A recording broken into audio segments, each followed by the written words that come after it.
অনেকদিন পর তো যাই হোক, আশা করি সকলেই ভালো আছেন। আর আল্লাহর রহমতে আপনারা সকলেই ভালো থাকুন, সুন্দর সুষ্ঠুভাবে। কি বলবো আর তানভীর, নবিউল, রোস্তাম, এই তো দেখছি সকলেই ভালোই আছে। আব্দুর রশিদ, আপনারা সকলে ভালো আছেন তো? হ্যাঁ, এই হলো ব্যাপার। অফিসে আছি আমি, অ্যাকচুয়ালি অফিসে সোম মঙ্গল বুধ এই 3 দিন বসি। কলকাতার যে আমার হাইকোর্টের অফিস, এইখানে আমি 3 দিন বসি, সোম মঙ্গল বুধবার। আর আমার অফিসের নাম্বার চেঞ্জ হয়েছে, উপরের ইয়েতে কমেন্টে বা উপরে নাম্বারগুলো দেওয়া আছে। সবাই এই সব আছে, সব বসে আছে, সব কাজ চলছে। আর বিভিন্ন রকম ব্যাপার স্যাপারগুলো ছিল। যাই হোক, ভালো আছি। আপনাদের ভাই, প্রাণপ্রিয় ভাই, খুব ভালো আছে আলহামদুলিল্লাহ। আর আপনারাও ভালো থাকুন। এই কি আছে, রেহেনা, আজহার, রিজওয়ান, আবিদ, শেখ, মুন্না সর্দার। আর আপনারা বিভিন্ন রকম করেছেন, তার জন্য বারবার মহান আল্লাহ তাআলার কাছেও কৃতজ্ঞতা স্বীকার করছি, আলহামদুলিল্লাহ বলছি। এবং আপনাদের সকলকেও শ্রদ্ধা জ্ঞাপন করছি এবং ভালোবাসা জ্ঞাপন করছি। কারণ আপনারা সকলেই যেভাবে শুরু থেকে শেষ অবধি, এখন অবধি অনেকেই কমেন্টে লিখছিলেন যে ভিডিও করুন, লাইভ করুন। তো ব্যাপার স্যাপার এই শারীরিক একটু ছিল, সব মিলিয়েই আলহামদুলিল্লাহ ভালো আছি। আপনারাও ভালো থাকুন। এবং কি বলবো, আসলে আজকে অনেকদিন পর আমি আমার এই ফেসবুকের যারা ফলোয়ার, তাদেরকে আমি আমার পরিবারের মতোই কিন্তু ভালোবাসি। আমি ছিলাম না, কিন্তু আপনাদেরকে খুব মিস করেছি। অন্তর থেকেই মিস করেছি। এবং আমি বিশ্বাস করি আমার যারা ফলোয়ার্স, তারা আমার অত্যন্ত কাছের এবং অত্যন্ত প্রিয়। এবং প্রিয় মানুষকে ছেড়ে দূরে থাকা কতটা কষ্টকর আপনারাও সেটা বুঝতে পেরেছেন। আপনারা সকলেই আমার আপন, সকলেই আমার ভালোবাসার মানুষ। কারণ আমার ব্যক্তিগত কারোর সাথে কোনোদিন কোনো রকম নেই। যাই হোক, সব মিলিয়েই ভালো আছি আলহামদুলিল্লাহ। আপনারাও ভালো থাকুন। আর অনেক মামলার এখন এই পেন্ডিং। এই তোমাদের আসামের কোথায় বাড়ি? কোকড়াঝাড় জেলার কোথায়? জেলা কোকড়াঝাড়, থানা কি? থানা আপনার বালাজান। বালাজান কি? বালাজানা আউটপোস্ট। থানাটার নাম কি? ও, থানা কোকড়াঝাড় প্রপারে। যাই হোক, অনেক প্রেশার, অনেক মামলার বিভিন্ন রকম পেন্ডিং কাজগুলো আছে, সেগুলোও দেখাশোনা করতে হবে। পুরো দমে কাজ চলছে এখন। কারণ আমি যে কষ্ট থেকে এসেছি, যারা মামলায় যুক্ত তারা যেন এই কষ্টগুলো উপভোগ না করে বা এই কষ্টগুলো না করে, তার জন্য বিশেষ করে বেরিয়ে আসার পর এবং ভিতরে থাকাকালীনও আমি ভেবেছিলাম অনেক গরিব মানুষ আছে যারা বিভিন্ন রকম দোষে, বিনা দোষে, বিভিন্ন রকম ভাবে তারা আইনি বেড়া জালে পড়ে গেছে। আমি মোফাক্কেরুল ইসলাম, এই সমস্ত, যেহেতু আমি নিজেও এক বিপদ থেকে আসলাম, তাহলে বিপদ হলে কতটা মানুষ কষ্টকর, বিপদ যে কতটা কষ্টকর সেটা নিজে উপলব্ধি করেছি। আগামী দিনগুলো যতদিন বেঁচে থাকবো, গরিব অসহায় মানুষগুলো যাতে আমার দ্বারা উপকৃত হয়, মহান আল্লাহ তাআলার কাছে এই দোয়া করি যেন গরিব এবং অসহায়, যারা বড়লোক যারা ধনী তাদের জন্য অনেকেই আছে, তো যে সমস্ত গরিব অসহায় মানুষগুলো বিভিন্ন রকম মিথ্যা মামলা হোক বা মামলাতে জড়িয়ে পড়েছে, তাদের যেন পাশে থাকতে পারি, এই কামনা করি। আর কি বলবো বুঝতে পারছি না, অনেকদিন পর দেখা আপনাদের সাথে। আশা করি আপনারা সকলেই ভালো আছেন। আজকে এতটুকুই বলি, বলুন। সাগর, দফাদার, হাবিবুর, শেখ খায়রুল, সোহেল, সবারই মন্তব্য করতে পারলাম না। হ্যাঁ, শেয়ার করেছো দেখতে পাচ্ছি। বাসু গোরগাঁও থেকে, অনেক, শুধু রাজ্যের না, রাজ্যের অনেক বাইরেও আমার প্রিয় মানুষগুলো আছে। হ্যাঁ, সকলেই আমার কাছে প্রিয়। কেউ যদি করে সেটা তার ব্যাপার, কিন্তু আমার কাছে তারা অত্যন্ত প্রিয়। এবং সঞ্জয় দাস আসাম থেকে, গোলাঘাট, আসামের গোলাঘাট চিনো? কোথায়? এটা তো আমার থেকে অনেক দূরে। কোন জেলা ওটা? এটা গোলাঘাটে পড়ে। গোলাঘাট গেছো? গোলাঘাট কোনোদিন? আমি এমনি যাইনি গোলাঘাট। এমনি যাওনি?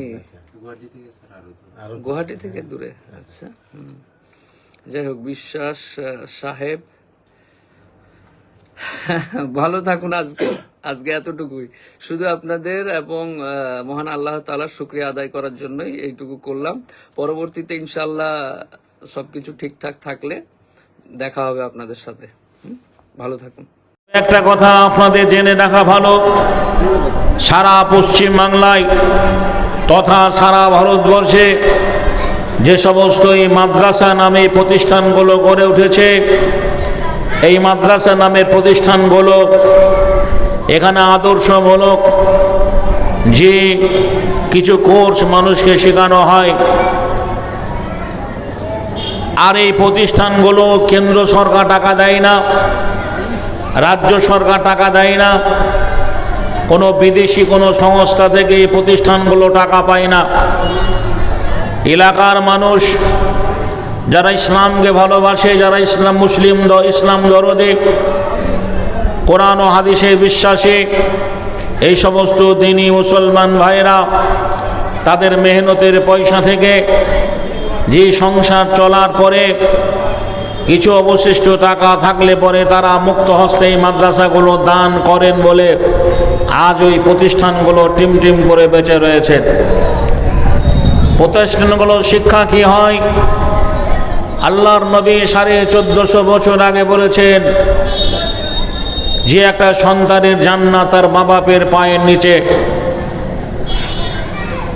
তার মানে সে শিক্ষা পেল এখানে যে আমার মা বাপ আমার দ্বারা যেন কষ্ট না পায়, আমার দ্বারা আঘাত না পায়। ইসলাম শিক্ষা দিয়েছে এক মুসলমান অপর মুসলমানের ভাই।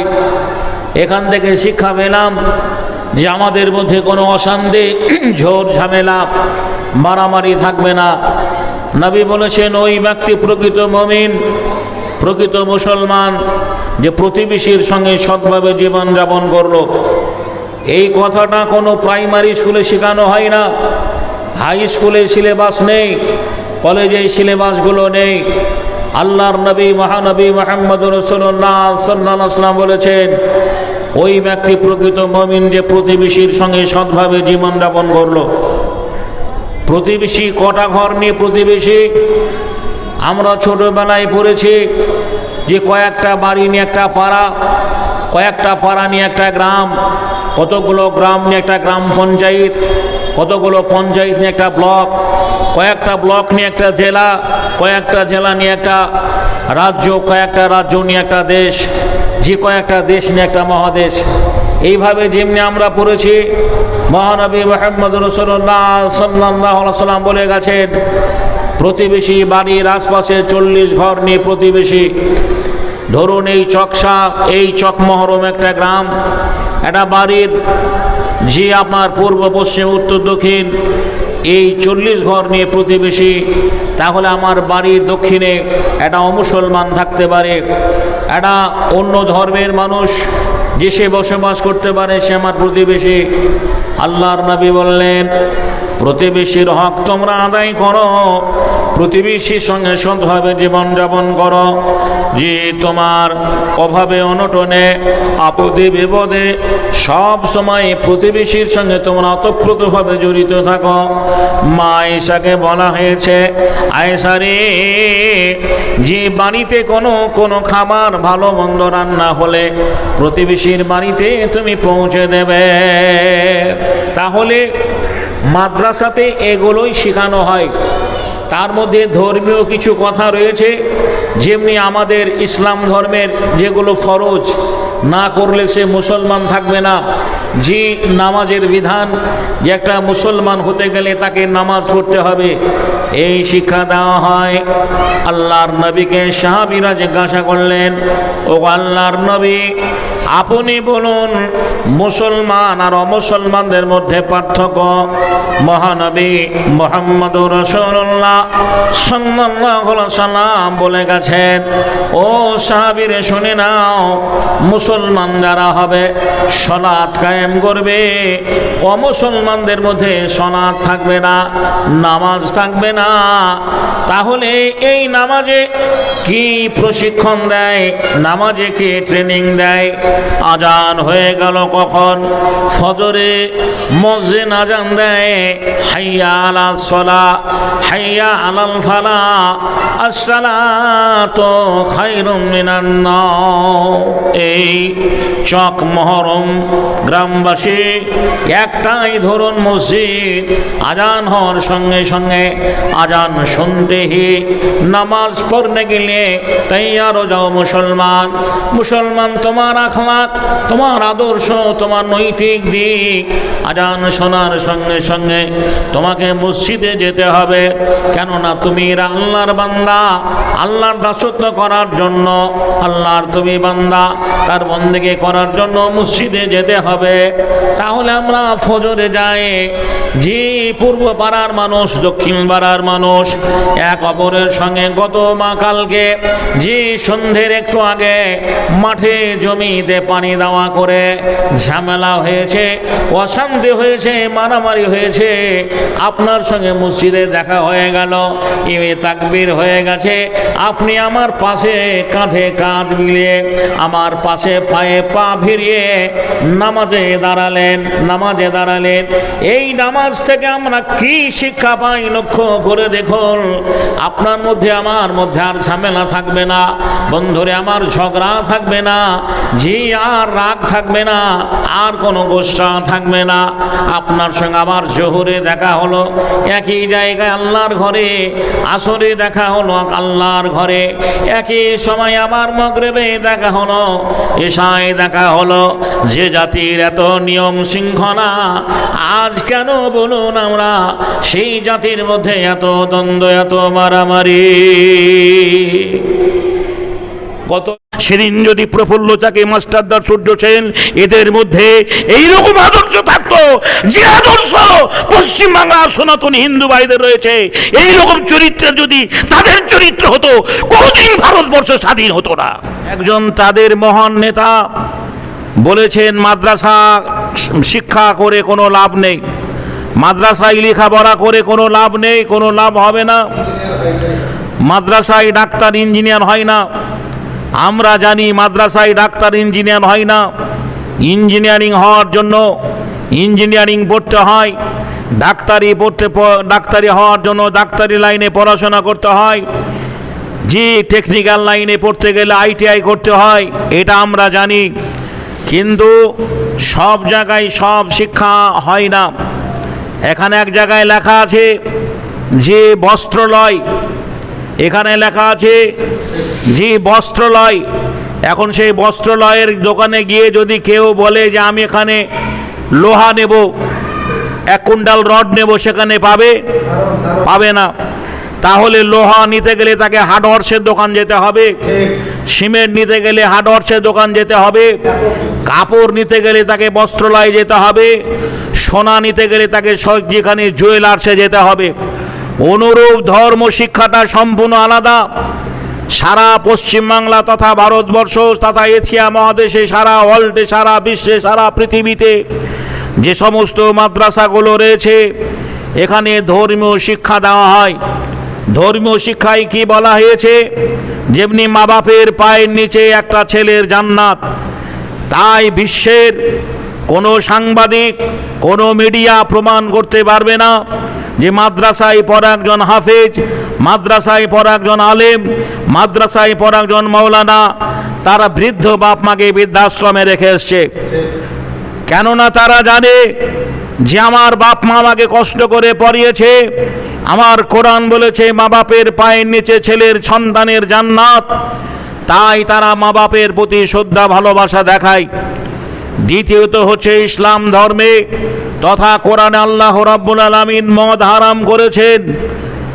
আপনি প্রমাণ করতে পারবেন না এই মাদ্রাসাওয়ালা, মাদ্রাসার ছাত্র, মাদ্রাসায় যারা লেখাপড়া করেছে, যে আমরা হামেশাই দেখি মাতালকে ধরে নিয়ে যায়, হেরোইন গাঁজাখোরকে ধরে নিয়ে যায়, লোকআপ করে, মারধর করে, আর তাদের অভিভাবকরা কান্নাকাটি করার পর আবার তাদেরকে ছেড়ে দেয়। কিন্তু বাংলার মাটিতে একটা আলেম মদ খেয়ে মাতলামি করেছে, একটা মৌলানা মদ খায়, প্রমাণ করতে পারবে না কোনো মিডিয়া। কেননা মাদ্রাসায় পড়ানো হয় মানব চরিত্র, একটা মানুষের চরিত্রটা কেমন হবে। আমরা পড়েছি যে এই পশ্চিমবাংলা তথা ভারতবর্ষের মাটিতে হিন্দু সমাজের মধ্যে সতীদাহ প্রথা ছিল। সতীদাহ প্রথা কি? একটা অল্প বয়সী মহিলার স্বামী মারা গেলে পরে সেই মেয়েটার বাঁচার অধিকার ছিল না।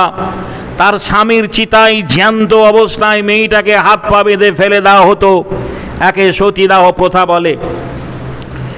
এই বঙ্কিমচন্দ্র চট্টোপাধ্যায় মাদ্রাসায় পড়েছিল বলে, মাদ্রাসায় শিক্ষা অর্জন করেছিল বলে সতীদাহ প্রথার উপরে আন্দোলন করেছিলেন। এই মাদ্রাসায় পড়েছে বলে আজও জেনা হয় না, জেনা থেকে মানুষ সংযত থাকে, জেনার হাত থেকে মানুষ বাঁচে।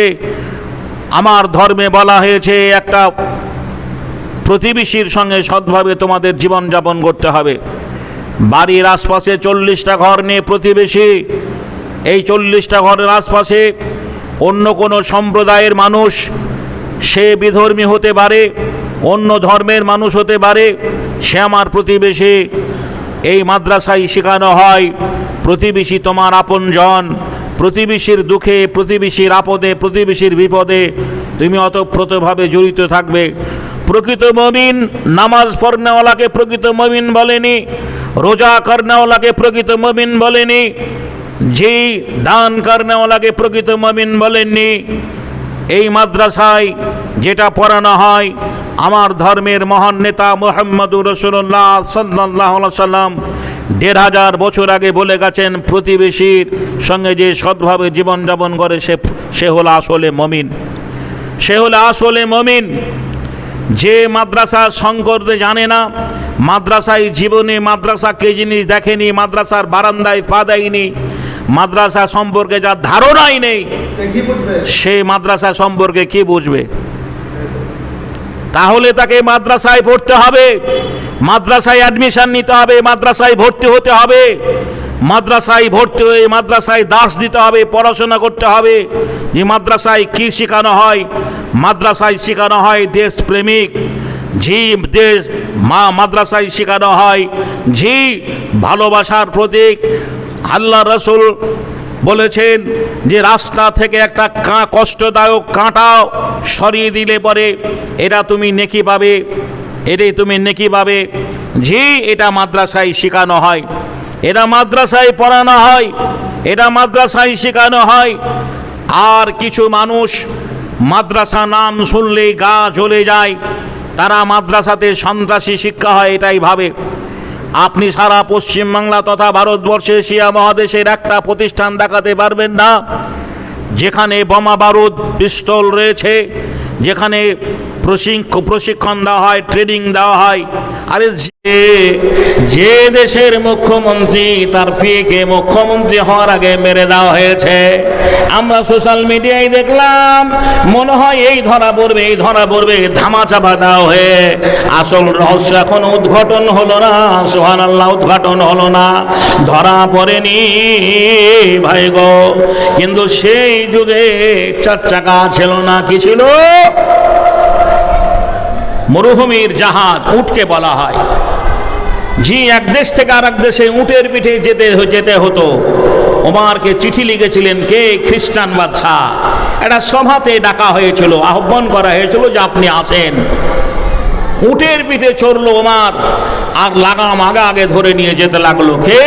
চাকরটা। ভোরে রাজান উঠিল বাজিয়া, ওমর হইল খানা। ইসলাম নবে চিঠি লিখে আছে খ্রিস্টান জনতারা, খলিফার হাতে বায়েত হইবে ইচ্ছা তাদের কত। উটের উপরে চলিল খলিফা, সে চিঠির কথা মতো লাগাম ধরে আগে আগে চলে। একটি চাকর সাথী লাগাম ধরে আগে আগে চলে, একটি চাকর সাথী। ইসলাম লবে উরর জনতা, ওমরে উঠিল মাথে।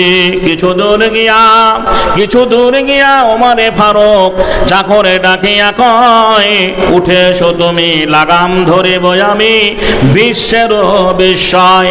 সমান রক্ত বহিয়াছে দুজনে, সমান ক্লান্তি আছে, তর্কে যুদ্ধে হারিল নফর সাথী মনিবের কাছে। পালা কমে উটের পিঠেতে পৌঁছিল সেখানে হাই, মনিবের পালা টানিতেছে দনি চাকরের হাওদায়।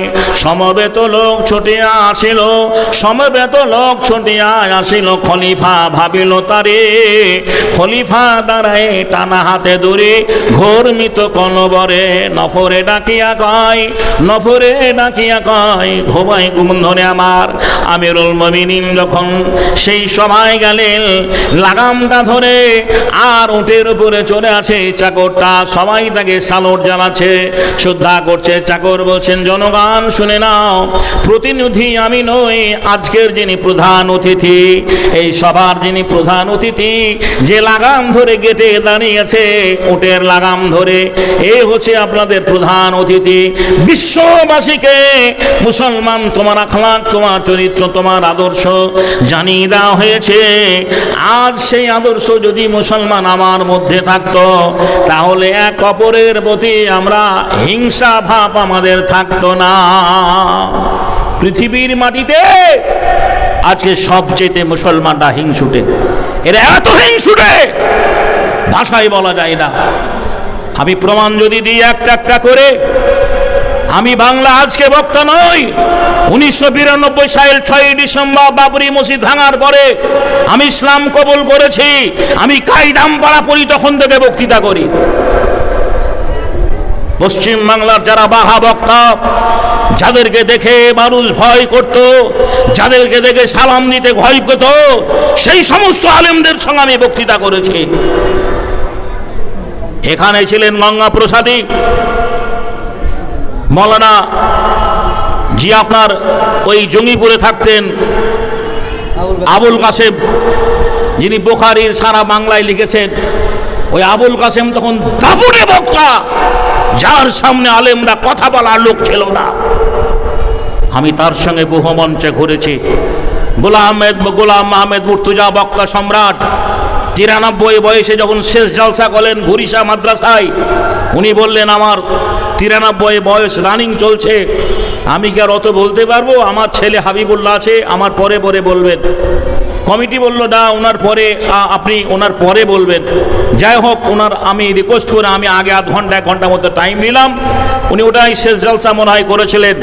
বন্ধুরা আমার, ভাই আমার, একবারে 3 ঘন্টা পার করে দিলেন 93 বছর বয়সে। আমি তার সঙ্গে বক্তৃতা করেছি।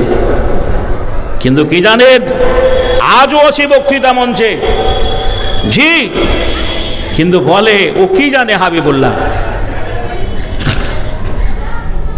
জানাটা বড় কথা নয়, সমাজকে দেওয়াটা বড় কথা।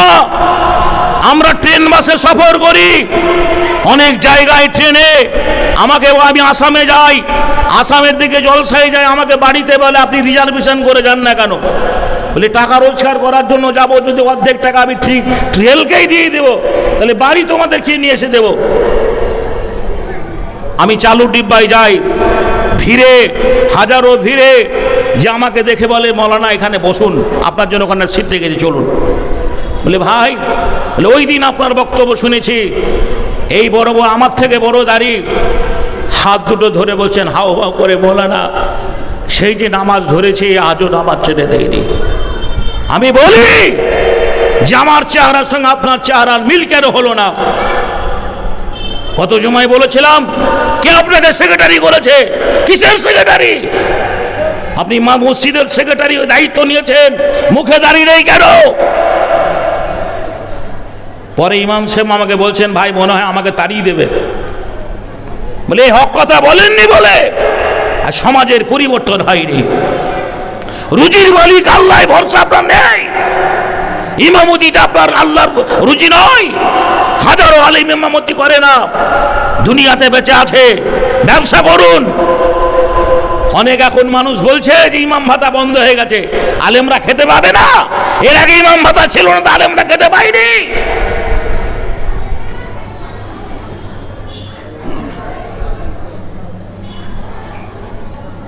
যেখানে আল্লাহ রাসূল বলেছেন গীবাত করলে পরে জেনার সমতুল্য গুনাহ হবে, একটা আলেমের অনুপস্থিতিতে চায়ের দোকানে আপনি কেন তার সমালোচনা করেন? আপনি কেমন নামাজি যার পিছনে আপনি মুক্তাদি হয়ে নামাজ পড়েন, যিনি আপনার ইমাম? কোনো কারণবশত বাড়ি গেলে তার ব্যাপারে আপনি মসজিদ থেকে বাইরে চায়ের দোকানে সমালোচনা কেন করেন? ভাইয়ের আবার চলার প্রসেস পদ্ধতি আমাদের ভুল হয়ে গেছে। আমাদের মধ্যে যদি ইসলামের আদর্শ থাকতো, রাসূলের আদর্শ থাকতো, তাহলে আজ যে সমস্ত বিধর্মী ভাইদের কাছ থেকে আমরা অনেক রকমের আওয়াজ শুনতে পাচ্ছি, এই আওয়াজগুলো আমরা শুনতে পেতাম না। একদিন আমাদের আদর্শকে লক্ষ্য রেখে বিধর্মীরা সালুট জানিয়েছে, সম্মান করেছে, শ্রদ্ধা করেছে, কালেমা পড়ে মুসলমান হয়েছে। আজ কেন আমাদের আদর্শ থেকে তারা ঘৃণা করছে, নাক ছিটকাচ্ছে?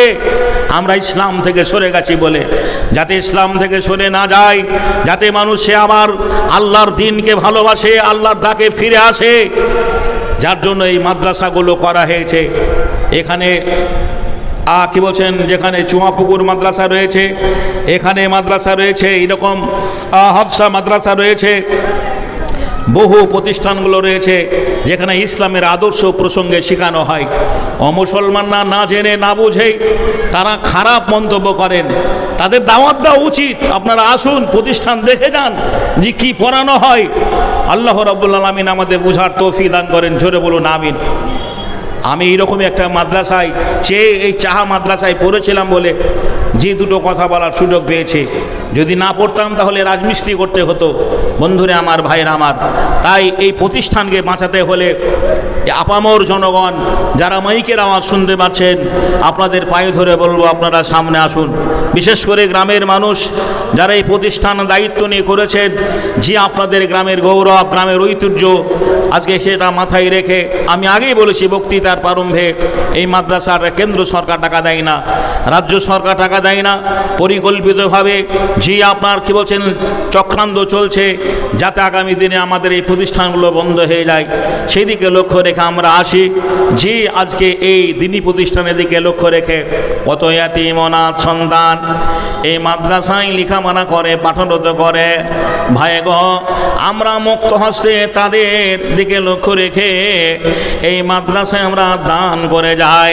ভাই গো, একটা লোক যদি 10,000 টাকা একটু আমার হাতে দিতেন, আল্লাহে এই কুরবানির চাঁদে আমি তার জন্য দোয়া করতাম। আপনারা আমাকে সবাই চেনেন, জানেন, এখানে বড় বড় মহারথীরা রয়েছেন, ইনারা আমাকে চেনেন, জানেন। একটা কথা জেনে রাখবেন, একদিন ইসলামের আদর্শকে লক্ষ্য রেখে, ইসলামকে ভালোবেসে, আপনারা আমার জীবনী প্রসঙ্গে শুনেছেন আমি একটা বেদিনের ছেলে, বেধর্মীর ছেলে। আজও মা বাবা ওই ধর্ম রয়েছে, ওই ধর্মে রয়েছে। একদিন ইসলামের আলোপে হেদায়েতের মালিক আল্লাহ আমার মতো একটা নগণ্য ছেলেকে আল্লাহ দ্বীনের কথা বলি নেবেন বলে আজও বাঁচিয়ে রেখেছেন। তাই আপনাদের কাছে বলবো, ভাই গো, এই মাদ্রাসার দিকে লক্ষ্য রেখে আমি একটা অযোগ্য মানুষ, আপনার মৃত্যু মা বাপের জন্য দোয়া দিয়ে যাব। একজন আল্লাহওয়ালা, মাদ্রাসা দরদি, কোরআন দরদি, বন্ধুরে আমার, ইসলামী হিতাকাঙ্ক্ষী একটা ভাই, কোনো কন্ডাক্টর, বিল্ডিং কন্ডাক্টর, ঠিকাদার, কোনো রাজমিস্ত্রি ভাই, কোনো ব্যবসায়ী, চাকরিজীবী, প্রতিষ্ঠিত ধনী মানুষ 50,000 নয়, যে 1 লাখ নয়, আমি 10,000 টাকা চেয়েছি। একটা ভাই যদি একটু আমার কাছে এসে বলতেন, ভাই এই মাদ্রাসাকে লক্ষ্য রেখে আমি 10,000 টাকা দান করব, আমি তার জন্য দোয়া করব। ভাই গো, সবাই বেশি নেই, যে আপনারা জানেন যত সম্ভব 10:30টার মধ্যে কি বলছেন এই জলসা সমাপ্তি করতে হবে। আমি গত পরশু দিনকে একটা প্রোগ্রামে ছিলাম, ওটা রানীনগরের শেষ বর্ডার ডোমকল থানা। গ্রামটার নাম হচ্ছে ধুল্লাউড়ি হাটপাড়া। ধুল্লাউড়ি হাটপাড়া, সেখানে আমি ছিলাম, আজিজুল হক বলে একটা বক্তা ছিলেন, আর একজন বক্তা ছিলেন। কমিটি বললেন যে আমরা পারমিশন করেছি, থানা পারমিশন, তাতে ওদের থানা পারমিশনের কাগজে 10:30 পর্যন্ত আছে। তো মোটামুটি 12টা পর্যন্ত জলসাটা হয়েছিল, অসুবিধা হয়নি। তো আমরা যখন 12টার সময় জলসা ছেড়ে দিলাম, তার পাশেই দেখছি আমার সনাতনী হিন্দু ভাইরা যে হরিনাম সংকীর্তন দিব্যি গাইছে আপনার, ওরা ফজর পর্যন্ত গাইলো, কোনো ব্যাপারই নেই। কিন্তু না যে ভাই এমনিতেই জলসার জোয়ানি কাল 12টার মধ্যে আর কেউ লোক থাকে না, যে তাই 12টার আগেই 10:30 পর্যন্ত পারমিশন করা হয়েছে, তাতে 11টা পর্যন্ত আমার জলসাটা চলবে, তারপরে বন্ধ হয়ে যাবে। সেদিকে লক্ষ্য রেখে সময় দিকে গুরুত্ব দিয়ে আপনারা মূল্যবান সময় নষ্ট করবেন না। পিছনের বক্তাগুলো যারা আছেন তারা হয়তো আদায় করার সুযোগ পাবেন না। আপনাদের কাছে আমি একটু মাদ্রাসার স্বার্থে হাত বাড়াচ্ছি, আপনারা আসুন, আমরা একটু আল্লাহর হস্তে দানগুলো করে যাই। ও ভাই মুসলমান, মতের আগে করো দান, এসব তোমার বেগানা হবে, সবই কিছু পরে রবে, আপন হইবে গোরস্থান। ও ভাই মুসলমান, মতের আগে করো দান, আর এসব তোমার বেগানা হবে, সবই কিছু পরে রবে, আপন হইবে গোরস্থান। ও ভাই মুসলমান, মতের আগে করো দান। মনে হয় 10,000 টাকা দেওয়ার মতো এই চক মহরম গ্রামে একটা লোকও পাওয়া যাবে না, তবে 5,000 দেবেন এমন একটা লোক, সুবহানাল্লাহ। জি, দেখি তো আপনার এরা হাজার হাজার টাকা দেয়, তো দিয়েছেন এরকম লোক দান দেয়নি মনে না? একবারই কেউ দেয়নি? একবার দিয়ে ওইগুলো একটা লিস্ট আমাকে দেন দেখি, আপনার একটা লিস্ট আমাকে ধরিয়ে দেন দেখি, একটু আপনার চেষ্টা করি আল্লাহর দিনের জন্য, মাদ্রাসার জন্য। একটু ভাই আসি আমরা, দানগুলো একটু চটচট করে দিয়ে যাই, আপনার চটচট করে বলুন আপনার। জি হ্যাঁ।